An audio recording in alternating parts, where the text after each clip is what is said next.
I'm in beautiful Destin, Florida, doing a little training, and then head to Annapolis, Maryland for a couple weeks, train there a I little mean, bit, hang out. Destin is beautiful, right? Yes, it's fantastic. White sand beaches. It's like Truman Show ish. Yes, Truman Show. That's it. Where I'm at. I'm in literally like I hope we're recording, Jack. we're Truman recording. Show is like all timer, Okay, so and I just watched. I just watched that. sometimes you wonder when you're in the NFL, like if you're in the locker room, it's like Truman Show ish. Like which of the teams has cameras? Which of the teams has recording devices in the locker room? Well, Which of the teams, right when you walk off the practice field into the double doors, and you're like, man, F that guy, that coach, or whatever. Which one of the teams knows who said what? These are my questions. and they're probably okay. Let's go back to the Truman Show. Truman Show. I watched the Truman Show for the first time the other day. Good for you. Because I'm staying right near the Truman Show. My in-laws have a wonderful place right here. I love training down here. It's treated me well over the years. We quarantined here when I was out of the beautiful XFL and needed a place to go. And I was with the Tampa Bay Vipers and drove up the street, give or take I-75 to I-10 hanging here. And it worked out great. And it was a wonderful place to quarantine, train, and then sign with the Panthers. And I've been with them since. So everyone has talked about the Truman Show, but I've never seen the Truman Show. I watched it the other day. Yeah, Truman Show is one of those things where you watch it as I forget when it came out, but I was probably 13, 12 when it came out. And obviously I love Jim Carrey, but then you start to understand, you wrap your head around what's really going on in that movie. And as a kid, you're like, oh, they live in a beautiful town and everything's nice and everything's catered towards him. As we get older, we realize how scary that is. And sometimes, to circle back on the circle back, I think that I question our privacy in the NFL. Is that not only as people off the field, like we have to be really, really careful about what we do, where we go, what we say. You should do that as a human being anyway. But in the NFL, it's super, super pertinent that you do that because of the microscope we're under. And I just think it's an interesting thing. Is the least safest place is the hot tub? In terms of hearsay? Hearsay, and probably the safest place would be the showers, like Sopranos. You turn the shower on real loud. Yeah. People get in the hot tub and they feel like they can call their wife and have like deep conversations. Like, I've seen arguments about kids' sports. I've seen arguments about punishment for the kid on the phone. I've seen, not arguments, conversations like parental but I'm like, hey, dude, like this is the hot tub right now. Like, let's talk about, we're going to the 7 a.m. It's 7 a.m. I need to just have my coffee and my dip. You, me, and Mike Burton in the all-timer hot tub back in the day. He's still in there right now. He's in a hot tub. He came on the podcast a couple weeks ago, and I had him just for the viewing audience just go through his discipline and what he does and all the things he goes about it. This will be a change of pace from Mike Burton. So, yes, this will be a change of pace. We love you, Bert. And health and dietary needs. Okay, so is the safest place in the facility the shower? Safest place in on premises would probably be in your vehicle with the doors closed and your phone off. Or maybe like you throw your phone out the window and turn the windows up and is the say closest what you need thing to say. Is the closest But the practice field inside the hashes. Anywhere inside of 15 yards behind the walkthrough is where the coaches don't go. Unless you're mic'd up.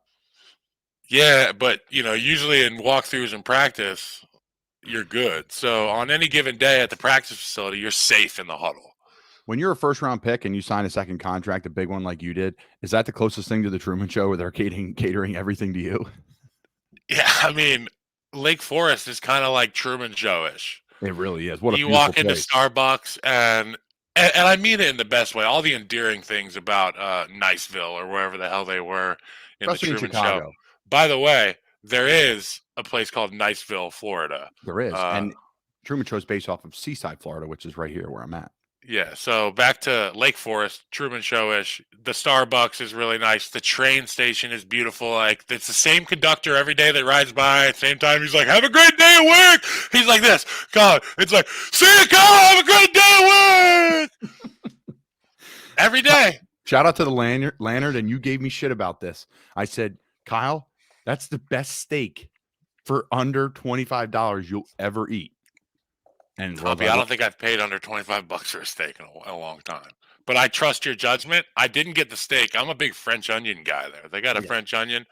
I got the franchise one time, which is the hot dog wrapped in bacon and cheddar cheese, but it was a little undercooked bacon. I sent it back. I was like, I'm not mad. I'm disappointed. So you were the Chicago. Well, that place is like, you're right. It's like the Truman Show. Everybody knows who you are, but is excited you're there, but is an annoying fan, even though it is. They're not intrusive. They're friendly, which is awesome. Is that all of the Chicago fan base, or that's just that's up at the lake? I would say once you get south of like Highland Park, it's like more city-ish feel where people are like more inclined to come and tell you how they really feel as opposed to taking into account what maybe your feelings are.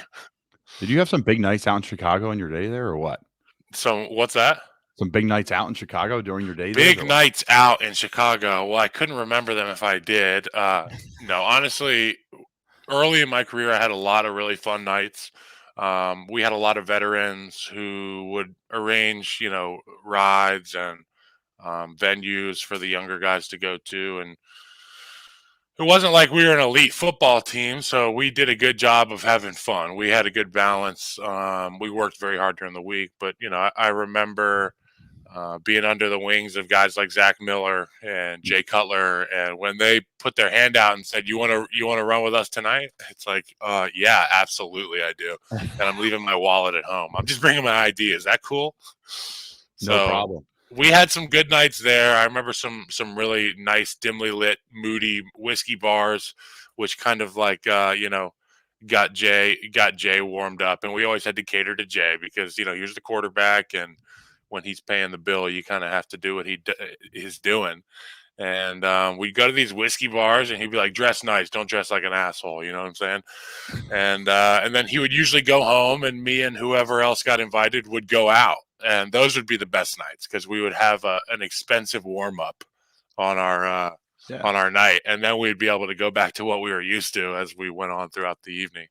Any Smoking Jay stories?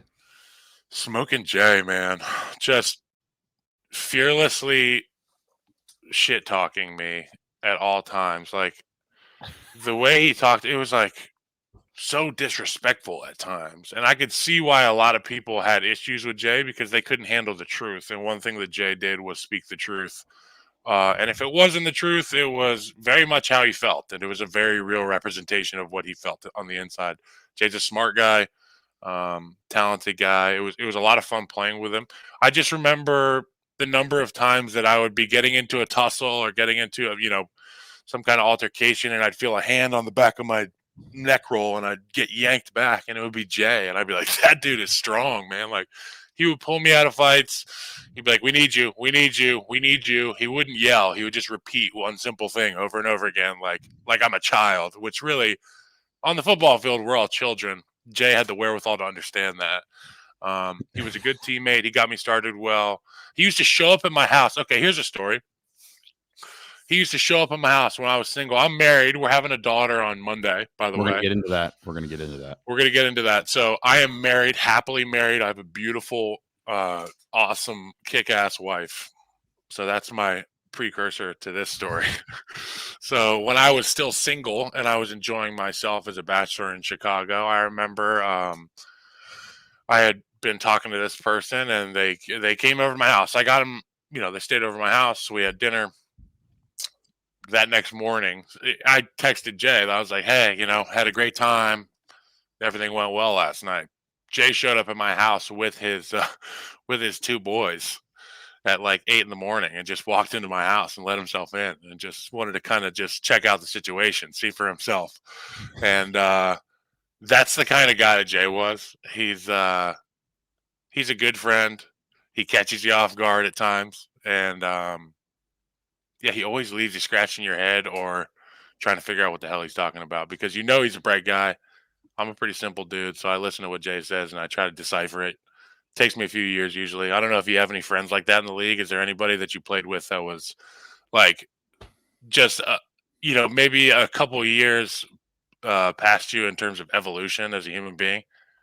Yeah, you know what? One of the guys that I always, and it's funny because you'll know this, and we were teammates with him, was Sam Macho. Oh yeah, Sam Macho. So advanced. advanced. And I was just like, I connected with Sam because, we got along and we had good conversations, but like he would just come up and be like, why are you living with your wife? I'd be like, or your girlfriend. When are you going to marry your girlfriend? And Cindy and I were married and we've been married. And he would just throw like these like questions up, like softball lobs. And I'd be like, well, where do I start? We've been long distance for 8 years. I had a transfer from University of Florida because I broke my right foot once. I broke my right foot twice, my left foot once, and they ruled me What medically. happens when you run in the swamp? You got to run on grass, not the That's right. swamp. Okay. Correct. The gator got it. So, so it was like, where do I start? There's a long story here. The reasons why I am, my wife and I are long distance and traveling, and she's independent. I'm independent. We're trying And to he's start our. just smiling at you the whole time, and then he goes, you should definitely have her move in though, right?" And I'm like, Sam. And Trey Burton's like, everything's excellent. And then we would like go down these rabbit holes and like, but he's a brilliant guy. Obviously, he's doing great on TV. But Sam was probably the one guy who would just challenge you with a simple question, and it would kind of blow your mind a bit. And we'd He butt was over. a great competitor too. Yeah, he was good. And you had to go against him on the edge, and Yeah, obviously I had to go against him as well. And one yeah, thing, so Sam Macho, University of Texas, Austin guy. His yep. brother Emmanuel is on First Take, I believe it is. No, he's Is not on that what it First Take. is? He's on What is the name he's of the show? the FS1 show in the afternoon with Marcellus I Wiley. stand corrected. He's with Marcellus Wiley, Emmanuel Acho. I've seen clips. I don't watch the boob tube much, but I do catch up on my Twitter feed. They're both Um, brilliant guys. he does a great job, and completely polar opposite in style is Sam. And we played with Sam. I don't know Emmanuel well, but what you see on TV and what I've seen in the clips of Sam on TV is what you get in real life. That's what is it? Salt of the earth. He is who he is. He owns it. But as a player, as a teammate, he used to go so hard, and he was on those defenses with tremendous players, and he's a really good player in his own right. That's why he had such a long career in the NFL. But I remember practicing against him. He was a high motor guy that was also high talent in terms of speed, explosiveness, strength. And it used to be a battle in training camp. When coach said go hard, Sam Macho was going to go hard. Yeah. And you had to buckle your shit up. And I remember after practice one time or during practice, I was just getting so frustrated. I'm sitting here crinkling my wedding ring because I'm getting anxious thinking about it. Sam Macho getting inside with his hands or getting you off on a bull rush, and like he knows how strong I think I am. He knows how strong the O-line guys are, but he's like, I'm out to prove something. I remember I got really pissed one day, and I walked around the field to go like have a conversation with him about how pissed I was. I remember just like I was like, how am I going to handle this? I have to express myself. And he was like, do you want to punch me right now? He's like, go ahead, punch me. He took his helmet off and he was like, you can punch me, Kyle, if you really want to punch me, if you're that mad at me. I was like, ah! I just walked back around to the other side, like, but that's Sam Macho. Like it's like Book of Eli. You're going to face a better type guy. You're going to face a better athlete. You're going to face a bigger athlete. Leonard Floyd. I wasn't there with Khalil. I got cut the day they traded for Khalil Mack, and that was it. My time in Chicago. Lucky. Yeah, I'm trying to think who else. You didn't have to go against him. There was plenty of guys there. I just remember Leonard like decapitating me as I'm trying to run a route every time. I did not enjoy that. But he was such a great athlete. And I'm so happy to see him have great success. He got a sack in the Super Bowl, I think. Yeah, he's awesome stuff. Okay, continue. Yeah. I'm sorry. No, but Sam just, we would do one-on-one pass rush tight ends and outside backers, and there was just frustration. I was younger in my career too. Like I would just be jumping the hell out of all of them now instead of before. I'm like trying to kick set like a tackle versus a guy that makes 17 million a year, and I'm making, I didn't even make that. I made 5,000 that training camp, but I'm trying to pass block these guys with this massive kick set and just getting drove back into the backfield, and everyone's like, "Hey, you got to like set your anchor." I'm like, "Well, the guy's 30 pounds heavier than me. I wish I would have jump set him." That's neither here nor there. We could get in. I want to make a note that you and I I want to make a note that you and I should discuss the different types of pass. Like, you know, Well, let's I do it joke right around. now. I joke around a lot. I go on tangents, but I can talk ball. So if we want to Let's talk do it live. ball, We'll do it live. we're gonna do it live. Okay. So if you want, you can go through a couple scenarios in which, you know, whether it's a run play, tight end side, strong side, weak side, or if you have Burt coming in behind you to, you know, seal the edge, whatever it may be. I can see Burt preparing for this. How are you going to set him? What are you going to do? Exactly. Where's the nickel? So Burt, screw the nickel. That's the run game. There's kind of a concrete, solid way that you do it within each scheme. And O-line coaches, tight end coaches, they work in unison to have kind of a harmonious wave moving along the line of scrimmage.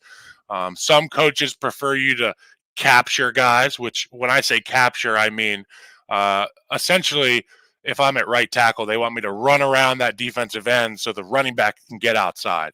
Some offensive line coaches, some tight end coaches prefer you to get fit and drive, get the guys off the line of scrimmage, and then work to capture. I'm not sure what Toppy's been doing, but I've been coached a number of different ways because I've had a number of different coaches. But when it comes to pass protection, I really feel like it's a unique skill set, and I feel like every single guy with a helmet and a set of gloves has a paintbrush, a little invisible paintbrush in their hand in which they can paint the picture each play of what kind of player they are, what kind of game they're dictating, and it's all about matchups. It all comes down to matchups. Let's take me at right guard and Akeem Hicks from the Bears at the 4-eye. You got to so jump for him. those of you who don't know, jump him. The 4-eye, the 5 technique is a defensive end on the outside eye of the tackle. 4-eye is literally, if I'm a guard, I'm blocking a guy that's a man and a half removed from me. I'm used to having a guy right here. Like if I'm playing in Ndamukong Suh is lining up right on your eye. You know where he's going to be. You know where he's going to rush. Akeem Hicks can line up anywhere, and he's 350 pounds, and he's 6'6". He's longer than you. He's stronger than you. He's bigger than you. Now the paintbrush comes in. What am I going to do to negate or take away, or what am I going to do to negate his strengths? So the first thing you need to do is understand how physics work. And if a guy like Akeem Hicks can get himself moving, an object in motion stays in motion. I'm not sure what law of physics that is, but it's in the book, I'm sure. Definitely. And when he's 350, it's hard to get rolling. So immediately when I said 4-eye and Akeem Hicks, Colin said jump set. Jump set is essentially giving the defender zero space dictated by your initial movement. So here, I'm going to actually stand up for this. Oh, wow. We're really doing it. So you can see me here. Oh, so if I'm at guard here, I have this foot back, by the way. So it's third down. I'm at right guard. Right guard, yep. Let me square up a little bit. 3 technique would be right here. This is where the normal guy is that you're blocking. And if it's third down, he might be a little bit looser because it's third and long. They're going to be pass rush mode. But a 4-eye is literally off the screen, wide. There's multiple options here. Some guys set straight back. And what does that do for a guy that's 350 coming downhill for me? It presents a 6'6", 330-pound target for him to launch himself into. So a guy like Tompy, a guy like myself, who's lighter than this guy, first thing we're going to do is on the snap of the ball, I want to get back into this foot position, but over here. So the snap of the ball, I'm going to take 1, 2, 1, 2, and I'm going to be right here. And I'll be able to get those hands on the defender sooner. It doesn't allow him to get started. And then it becomes a fight. Because when you get onto the guy, he's not going to just stay blocked. If he sees somebody coming at him this way, he's going to react to get maybe across the face. Maybe he's going to react to dip. A guy like Leonard Floyd would dip or ghost Russ, like Von Miller. He'd go under you. Akeem Hicks is going to use you against you. It's like jiu-jitsu. He's going to throw you if you're going a certain way. Sue is similar. Now let's take Brandon Graham from the Eagles. I was really happy when he was out this year. I didn't play well against the Eagles, which stinks. It's your hometown team. He's a good player. It was my worst game in the NFL. When it comes to mistakes, a tight end is the third, fourth guy. You only have 10 reps maybe. So if you screw up 3 times, 4 times, it's bad. Now, he didn't play. I was not happy for injury for him, but as a tight end, you look at, okay, who's healthy? I wasn't bummed that he wasn't in the lineup. He's a good player, and he plays inside and out, which is dangerous. And people don't realize he's about as tall as the desk that my computer's sitting on. So he's under your pads already. So I'm going to stand up again for my Brandon Graham set. So Brandon Graham is what, 6'2", 250? Probably Maybe heavier. 270? Yeah. But he's a short guy, but he's a load. I met him on a flight, Kyle. Quick off the ball, and he's strong. I met him on a flight. Sorry to interrupt you. Quick off the ball, and he's strong. I met him on a flight when I was going to work out in Detroit. I was just finished up the AAF playing for the Birmingham Iron, baby, and they brought me up for a workout. And Brandon Graham was on the flight flying home to Detroit. He was sitting first class, and I was like waiting for like the line was backed up. I was not sitting first class. The Lions did not pay for first class accommodations for a 5th tight end in the NFL, but I bumped him on the shoulder, tapped him on the shoulder, and said, "Hey, man, I played at Temple, ton of respect for what you do, and you're a great player, blah, blah." But that was it. And then, of course, the line sped up. I could talk to him for 4 hours. I digress. Please stand up and talk about your set against Brandon. He's one of those guys where you play against and he's smiling the whole game, and you're like, "It's not funny. What's happening is not funny." Meanwhile, stop laughing. Heads are exploding. Yeah, like you're dealing with Fletcher Cox, and like he's just laughing at you next to Fletcher. He's like, "How's that going over there, big guy?" Like, oh, no fun. And Brandon Graham, he's going to line up on you. First thing you do is that, literally your feet are going to move. This. Remember how I said you replace on a jump set, my stance will be replicated over here as quick as I can. I got to get over here as quick as I can. On a jump set with a 3 technique, literally all I'm doing is right, left, forward, right, left, and getting the quads. You want to feel right here and right above your knee activate. Boom, boom, activated, and getting the same stagger that you're in with your inside foot a little bit up. And I didn't show you the hands while I did the feet, but the hands are going to go immediately. Boom, boom, right, left. Right, left. Why right, left, Kyle? Well, you go right first because that arm's closer to the defender, and you can near point somebody. You can get into their rush and stymie them sooner with the outside hand. I'm a left-hander, and I save my left hand second because if I throw right and he goes this way, and I miss, that left comes right in behind it, and then you're able to replace that right hand. And the whole key is being inside out on everything, right? For those at home. Inside out. So trying to create a pocket for the quarterback. Kyle's one of the best in the league, one of the firmest data for sure. Who's the best pass rusher who's the best against the run other than Akeem? Because I blocked Akeem on a tray block, which is, for tight end and tackle on power. We're working back to the backside linebacker. And if there's the outside backer, the Sam which we ran in Chicago, some sort of under front, some backer standing up on the line of scrimmage. Again, this was in training camp. We're running power. It's probably me and Bobby or whoever this. Probably Rashad. Is it Rashad who's still going? Coward. Yeah, me and Rashad, and I'm coming down. It's Akeem. I'm like, I'm gonna wham this dude. He's a 4-eye, and you know what? We're gonna tray it because it's Akeem. That's the gray area. You're gonna tray a 4-eye, whatever. It's Akeem. We're gonna tray it. So I'm coming flying down on a tray, and I went to hit him. He did not move. My lower back just, oh, man. Who was the chiropractor in Chicago? Josh or one of those guys? I was just like, they had a team of people trying to fix guys that were broken because of Akeem. I'm like I need a good 30 minutes here.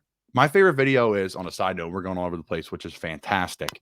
My favorite video is when Chris Manhertz, who's the best blocking tight end in the world, in my opinion. He never played college football ever. He played basketball at Canisius College. We played together in Chris Manhertz. Chris Manhertz. Watch his tape. He plays for the Jaguars now. I feel like a dumbass because I don't know who this is. I feel disrespectful. It's okay. I mean, there's great guys in the league you're going to know more about. Nick Boyle. There's some great guys that can block. Don't Okay. get me wrong. But Chris, I think, is the best because he never loses a pass block rep. He can block any outside backer in the league. I love this guy. And if you watch his tape, he's the best. But so Chris dumps Akeem, tight end, Mhm. and was a little late and a little after the whistle, and then Oh, he stepped out of the way, and then I think it was some receiver kind of came into the fold behind right at the end of the play, and Akeem popped up and hit the receiver. And was he's like, this in Carolina? yes, and he's like, I've seen the video.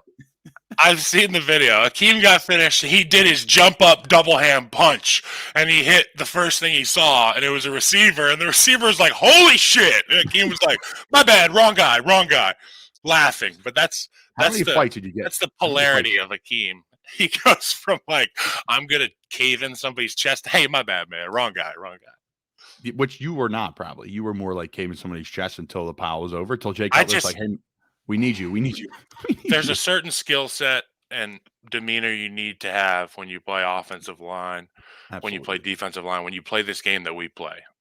Yep. And I'd be lying to you if I said if you see red, it's bad for you in football because sometimes you need to see a little bit of red.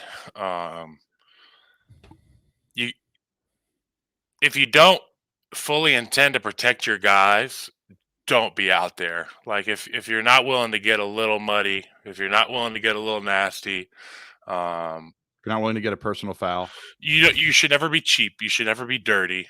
You should never try to hurt somebody. But like my dad said, you walk a mile around an altercation, but you never back down from a fight. And I think that those words have stuck with me for a long time, and they've helped me in the career path that I chose. And Akeem Hicks, he never backed down from a fight, but he also doesn't.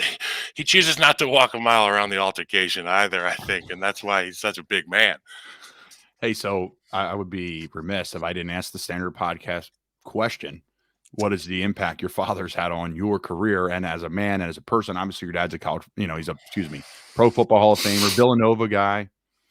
Shout out to the McCoy family, all those people, all the connections. There you go, Archbishop Villanova. But obviously he's a stud on TV. He's a stud in the Skechers commercials, and as a dad and as a player, what's his impact been on you? Oh, there's a quote that I want to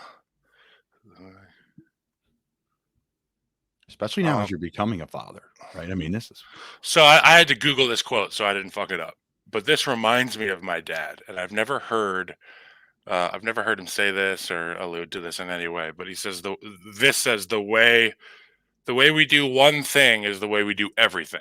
Mm-hmm. And I'll reference Michael Burton again, a guy that does one thing immaculately and then moves on to the next task and does the same thing with that. That's how my dad is, and that's how my dad's always been. And it took me a long time to realize that was the X factor that made him, great. Because there's plenty of guys who are his size, as strong as him, or stronger, bigger, faster, whatever. But he just is immaculate with his execution of tasks, and he's detailed, and he studies, and when it comes to broadcasting, he studies like his life is on the line every week because for the kid growing up in Charlestown, Massachusetts, with not a lot going on, this life seemingly to him could be taken overnight. This success that he's had could be taken from him, and he could be that kid again, I think. And I may be just thinking out loud about his journey, but he's worked so hard and he's treated people so well for so long. I think he's just reaping the benefits of that. He's such a great guy, and his impact on me as a football player, I know he kept it really simple because there's only a few things that I remember. And he always said, "Come off the ball." That was I remember him saying that because my older brother Chris was a defensive end. Ton of sacks in the league, ton of success in college as well. 2 Super Bowls, but I remember the early lesson to him was come off the ball, come off the ball, come off the ball.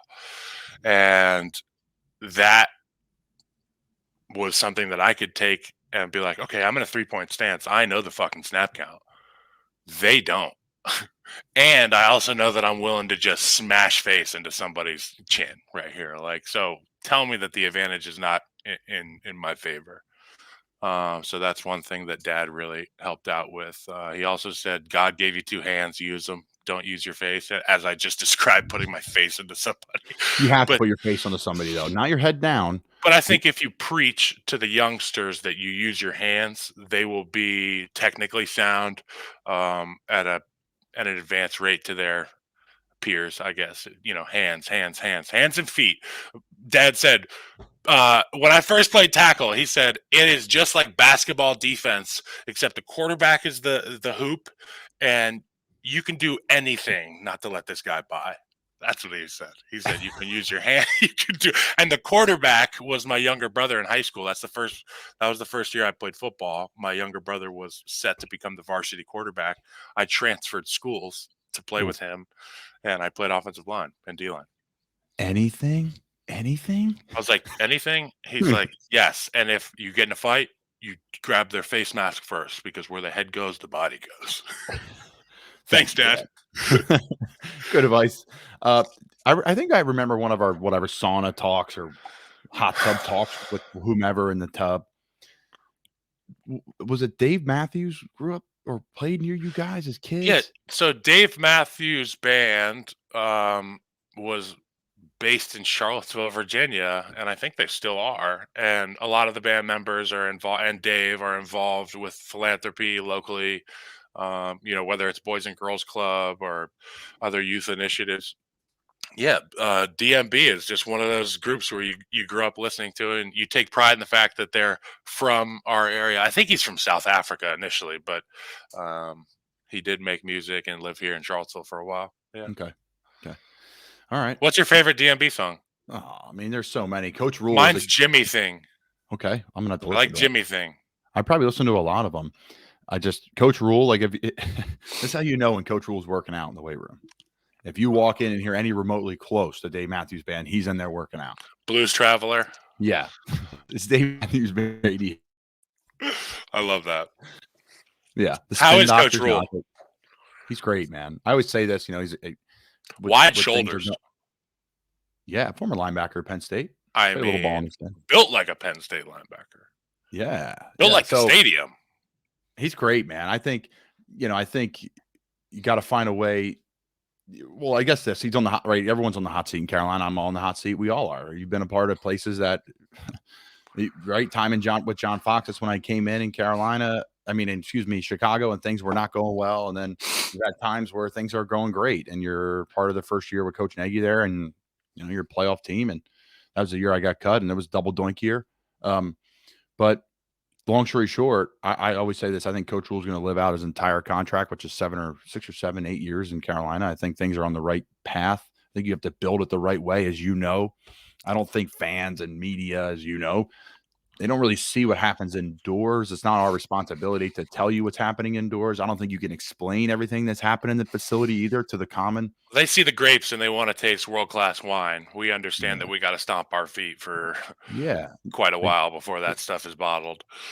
Really strong word. So I love Coach Rule. I mean, full transparency. When I got to Temple, when I was coming from Florida and was so bitter from getting kind of the boot from Florida and I loved it there. I met my wife there. All my friends are there. It was kind of like, hey, I'm going to, top tight end in the country. I'm going to Florida to play ball. It was going to be me and Jordan Reed and a couple other tight ends, Trey Burton and a couple other guys. And I was going to be kind of the hammer to the speed or, finesse type of players. And I never could play, never could get it right. And then to get the boot and go to Temple from Florida, I was like, what is happening? Well, it ended up being the best thing ever happened to me. We went 6-6, and then we won 10 games back-to-back years. The league is littered with Temple players, Temple coaches, Sean Desai, Kevin Gilbride. Sean Desai. Can we talk about him? Yeah. So long story short about Coach Rule is he's a fantastic coach. He's a fantastic developer of coaches. There are a million guys and players around the NFL because of Coach Rule. Yeah. patience is the key here, and I think it's going to be a nice year for us in Carolina. Let's go back to the great Sean Desai. Somebody interviewed me who should be the Temple football coach because their Temple was in transition. I said Sean Desai. That's a side note. Okay, so Sean Desai, incredible human being. I'm not even going to take a stab at I guess his family's origins in terms of nationality, but he is not, obviously his family comes from very far away, and he is one of the smartest, coolest, chillest football coaches. Like, you meet him and you're like, you got to be like a golf psychologist or something. You know what I mean? Like, he's got that vibe about him where if there's a volcano going off behind you, he's going to be very chill. All right, so let me read this. This is again from Wikipedia, so it's got to be fact. Got to be fact. Desai received his undergraduate degree in philosophy and political science with a minor in biology from Boston University in 2004. He earned a master's degree in higher and post-secondary education at Columbia in 2005. Desai earned his doctorate in educational administration in 2008 from the great Temple University and was an adjunct professor. Go Owls.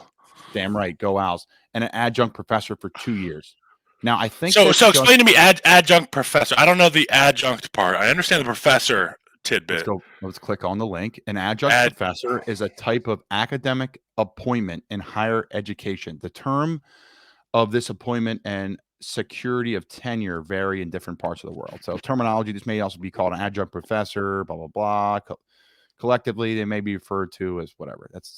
Essentially what it means is it's some sort of short or long-term, non-tenure faculty member. So you're popping in, you're popping out. So he's a gun for hire. He's a brain for hire. He's a brain. And essentially that's what he was in Chicago, because when we were there, that goes back to the 2018 NFC title run, right? Or the NFC divisional run, wild card, right?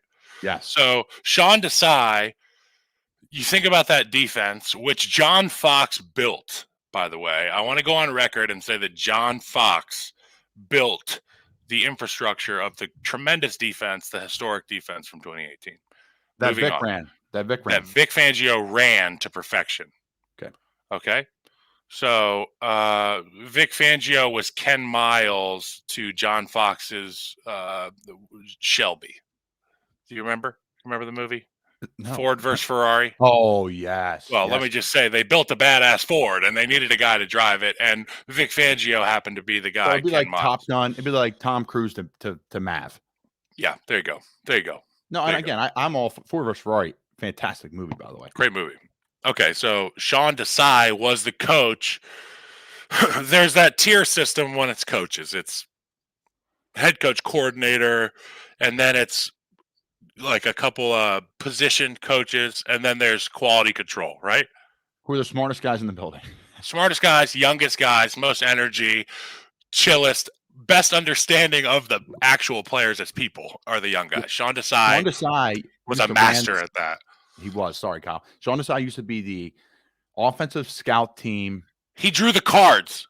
Yes, so we would meet. He told you who to block. Yes, and I would mess with him right from our Temple days, and he knows all the people that I know from the Temple days. So that was so enjoyable to come in. And now 2 places I've been, because Coach Rule coached for the Giants where I started, and I had emergency appendectomy, got cut. 10 weeks later, Zach Miller goes down. I came in for a workout, and that's how I signed in Chicago on the practice squad.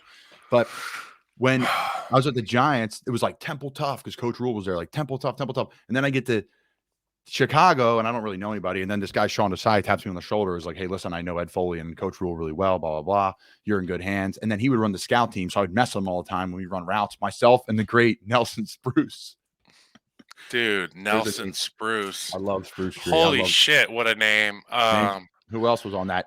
Tanner Gentry. Tanner Gentry, who is somebody that unfortunately the world will miss out on. Talent. And there's still time. But he's in Buffalo. He's grinding. I think he's still going. And then Mark. But remember how good he was Baller. In training camp and preseason. We had a good little second and third unit. It was Mark Sanchez that year, our quarterback, who was older and could complete anything on a dime, which I was. It was my roommate. Loved Mark. Yeah, he lived with me.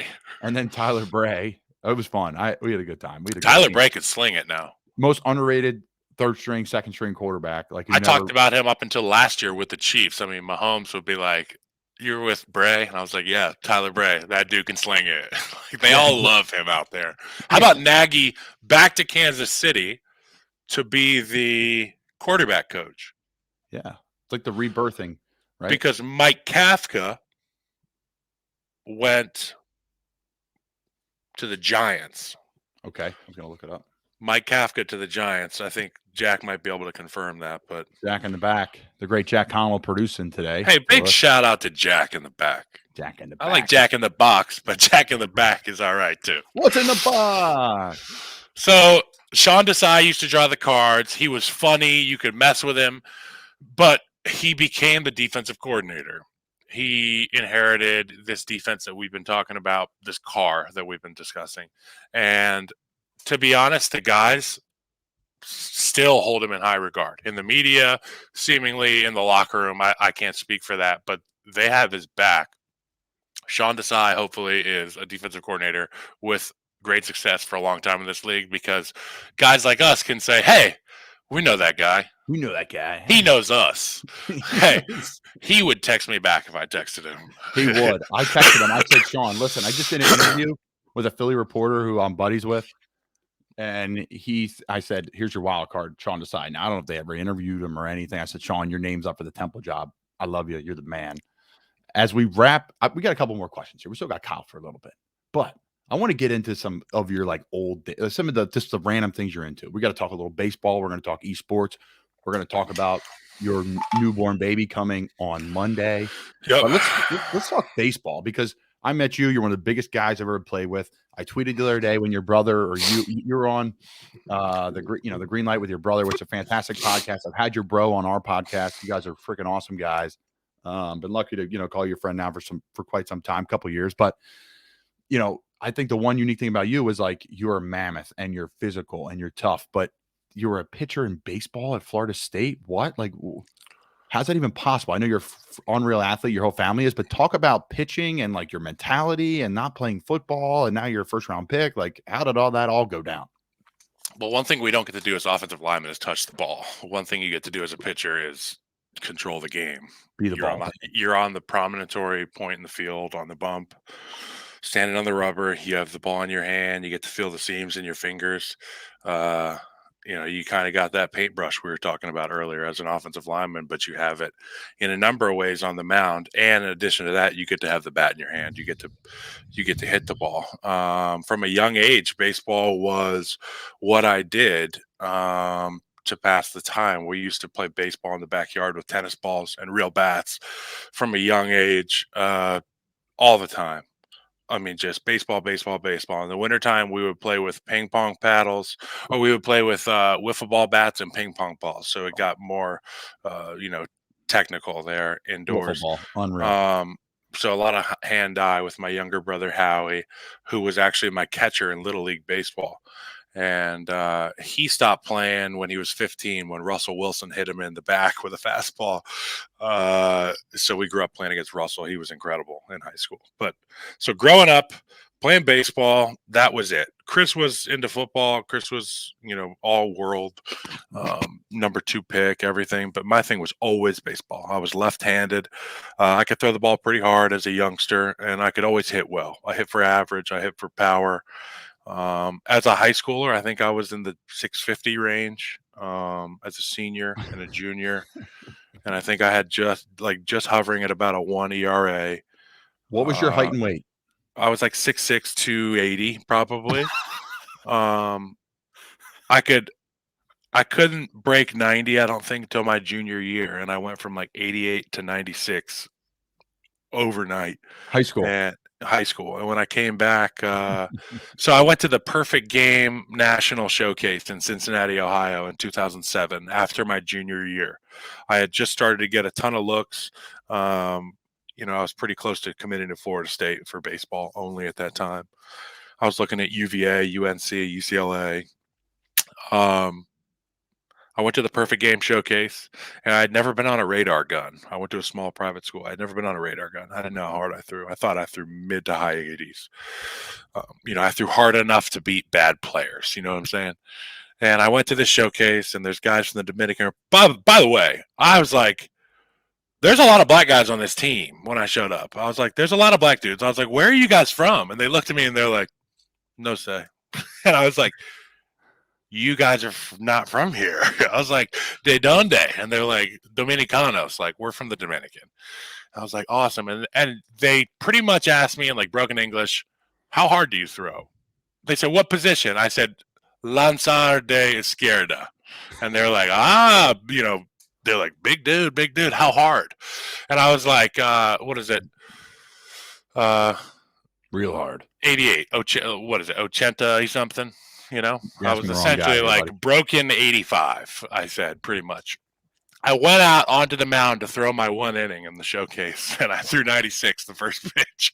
And the whole dugout of the Dominican guys that I just met that I thought were from like Florida or something that didn't speak any English are freaking the fuck out in the locker or in the dugout. Yeah, no and shit. When I come back in, they're like calling me a liar and a pendejo and all this stuff. And I'm like, bro, I've never been gunned. Like, I didn't know. So I didn't understand until I went there. And obviously that showcase is what made it really official. All the teams that were there, pro teams. I had workouts with a ton of teams because of it. I got drafted by the White Sox. But late. How did you get a late draft? I got drafted late because I said I'm going to college. Okay. I said my parents my parents don't let me spend the night at people's houses. You think I'm going to go to the friggin' Mets? Like, come on. So little did my parents know the next step was Florida State, which is equally as dangerous. I showed up for summer semester, and by the end of the summer, I had joined a fraternity, which I promised myself. I hated fraternity. I hated frat boys. I joined Pike. I was having a blast. I made a ton of friends. I think I broke up with my high school girlfriend. It was a big summer for me. You know what I mean? It was like, we're progressing. And then fast forward a few months later, we had regressed to, I was going out all the time, going out every night. And the guys that you've played with that are talented that can't keep it together in college, and they never end up making it. Thank God. I had a DUI in 2009, thank God, because that was like the time to pump the brakes and say, hey, nobody was hurt. I'm really lucky I didn't, get, anybody injured or anything like that. And I was able to call time out on partying, and I went out west and went to a junior college. It was kind of like a big fall from grace, right? Like you said, you went from Florida to Temple. Well, I switched coasts. I switched to junior college, and I switched sports. I started playing football again. So that's how I played baseball. That's how I got to football. I actually flipped a coin. I was working at Jack's Surfboards in Newport Beach, and I got home from work, and I was tired of working. I think they threatened to fire me because I was smoking too many cigarettes out front. They were like, this is a family store. And I was like, all right, my bad. Whatever. So I don't think I went back.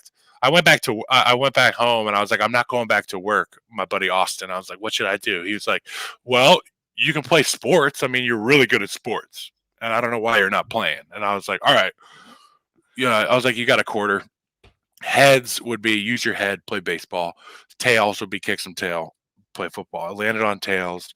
I had been in communication the following week with the junior college coach. I went up to Saddleback, and I started working out with their team, and that's really how it happened. Wow.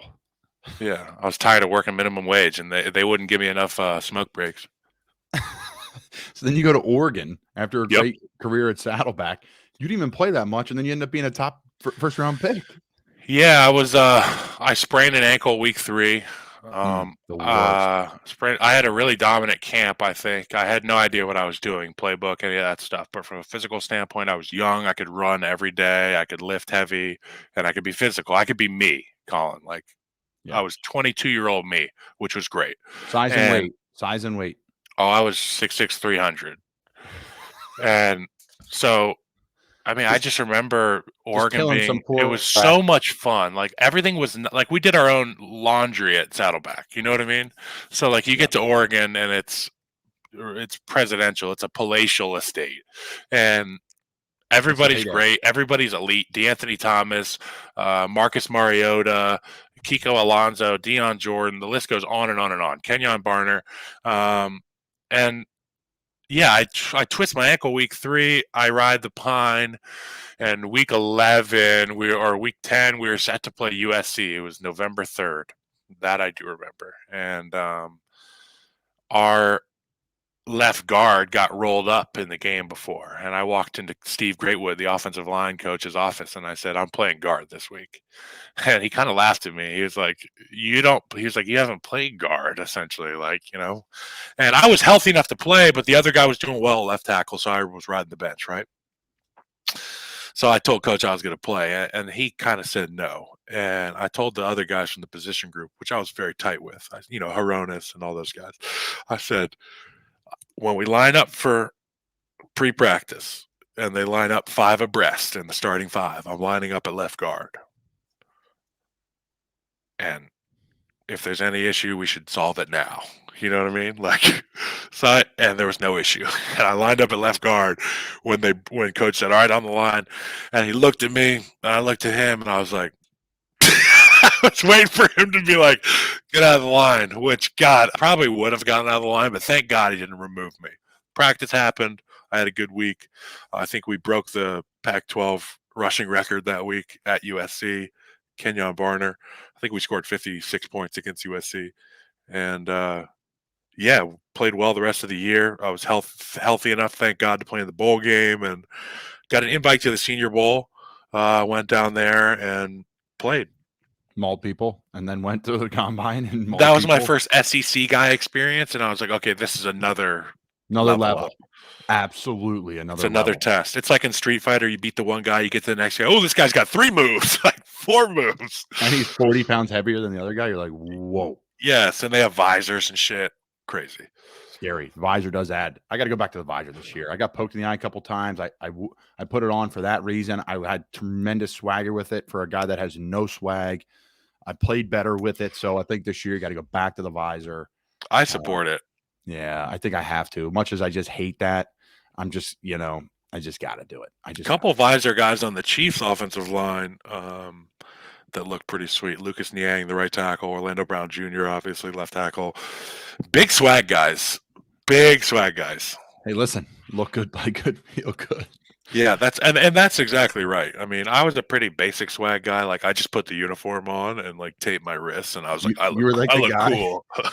You're like the guy who they put up as the stock picture. Like, this is how you're supposed to dress when you play in the default NFL. 01 on Madden. That's my player.